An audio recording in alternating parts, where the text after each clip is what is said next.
আজ আমি এসেছি North Bengal sugar mill high স্কুলে। তো আমার এখানে শৈশবকাল আর কৈশোরকাল জুড়ে আছে।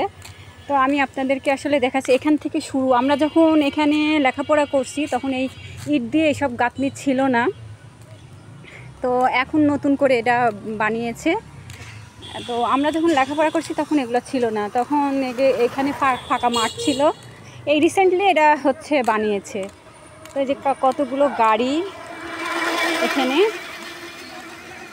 এটা নর্থ বেঙ্গল সুগার মিলস এখানে। এটা এখান থেকেও ঢোকা যায়। এটা প্রথম রাস্তা, গেট।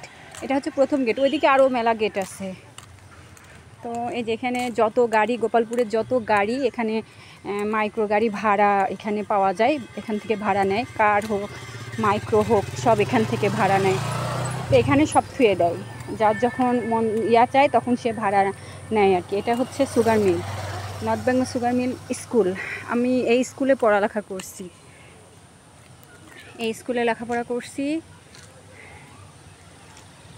আমার জীবনটাই এই স্কুলে, ছোটোকালের জীবন, মানে শৈশব কৈশোরকাল, মানে জীবন।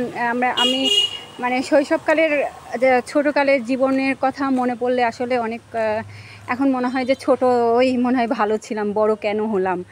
আর ওই যে স্যার ছিল, হাবিবুর স্যার ছিল, আমাদের সময় হাবিবুর স্যার ছিল।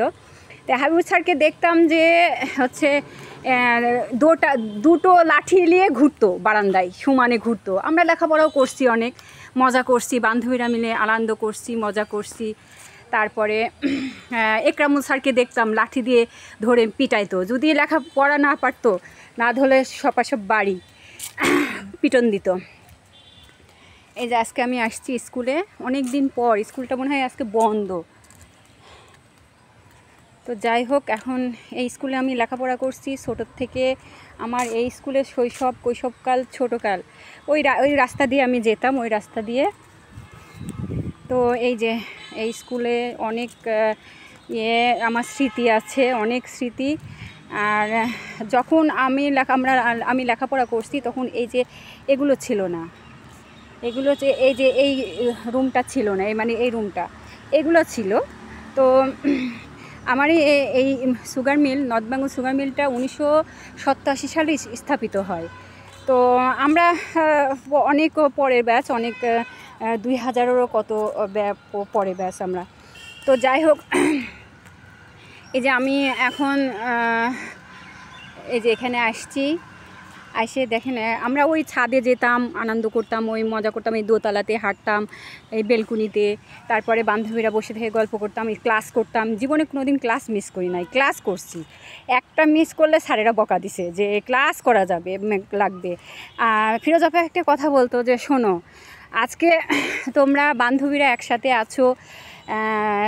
একসাথে আছো, যখন তোমাদের মধ্যে সবাই লেখাপড়া করছো, ছোট আছো, যখন তোমাদের মধ্যে সবার বিয়ে হয়ে যাবে তখন কেউ কারোর সাথে তোমাদের দেখা হবে না, যোগাযোগ হবে না, থাকবে না। তো অনেক বান্ধবীর সাথে আমার যোগাযোগ আছে, আবার অনেক বান্ধবীর সাথে আমার যোগাযোগ নাই। আবার ফ্রেন্ডের সাথে অনেক ফ্রেন্ড আছে, যোগাযোগ নাই। আবার কিছু ফ্রেন্ড আছে, 2-1টা ফ্রেন্ড আছে, ওদের সাথে যোগাযোগ আছে। তো এখানে এখন বর্তমান যে হেডমাস্টার, সে মনে হয় গার্লসে আলম মনে হয় স্যার। তো আমার তো ওনার সাথে আমি আর কি জানি উনি হেডমাস্টার আর কি। আর আমাদের সময় ছিল হাবিবুর স্যার। তো হাবিবুর স্যার তো আমাদের অনেক শাসন করতো, লাঠি দিয়ে পিটাইতো, যদি পড়ালেখা যদি না দিতাম তাহলে তো পিটাইতো, বকতো। তারপরে আমাদের সময় গণেশ স্যার ছিল, গণেশ স্যারও আমাদেরকে অনেক হেল্প করছে, বোঝাইছে। ফিরোজা ম্যাডাম আমাদেরকে ক্লাসের সময় অনেক বোঝাইছে।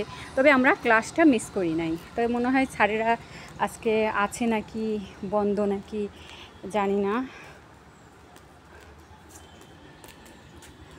তো এই যে আসলাম, বন্ধ মনে হয় সব, আজকেই বন্ধ। আর আজকেই আসলাম আমি। তো আসলাম, এই তো আমার দেখা শেষ। গাইস, আপনারা আমার সাথে থাকবেন।